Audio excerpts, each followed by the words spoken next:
আজকে হলো রোববার, আর প্রতিটা বাঙালির কাছে কিন্তু রোববারটা একটু স্পেশালি হয়। আমার কাছে তো এতদিন স্পেশাল ছিল না, কিন্তু এখন বুঝি রবিবারের মর্ম। কারণ আমার বস শুধুমাত্র রোববার করেই বাড়িতে থাকে, আমি সারা সপ্তাহ ওয়েট করে থাকি কত দিনের রোববারটা আসবে। তো সকাল সকাল বানিয়ে নিলাম চাও চাও, ডিম দিয়ে সবজি দিয়ে, বাবাকেও দিয়ে দিলাম, বাবা বাড়িতে ছিল, আমিও খেয়ে নিলাম।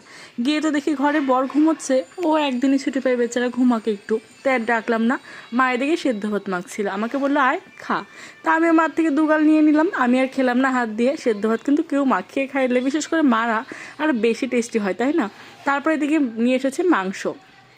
বাবার নাকি মাংস খেতে ইচ্ছে করছিল, খাসির মাংস। তাই ওটাকে জমিয়ে রান্না করলাম, আর বরকে বললাম আজকে তুমি আমাকে খাইয়ে দিবে, রোজ তো আমি তোমাকে খাইয়ে দিই। ওর কাছে খেয়ে নিলাম। তারপরে বিকালবেলা একটু দুজনে মিলে বেরোলাম, সেজে বুঝে বেরিয়েছি, ভেবেছি একটু ঘুরতে যাবো, কিন্তু এই বৃষ্টির জন্য আর কোথাও যেতে পারিনি। মনটা তো ভীষণই খারাপ হয়ে গেলো। একটা রেস্টুরেন্টে ঢুকে একটু চা খেলাম মাটির ঘরে, তারপরে খেলাম কোল্ড কফি, আর খেয়েছিলাম স্যান্ডউইচ, আইসক্রিম নিয়ে চলে এলাম বাড়িতে। কেমন লাগলো জানিও, বাই।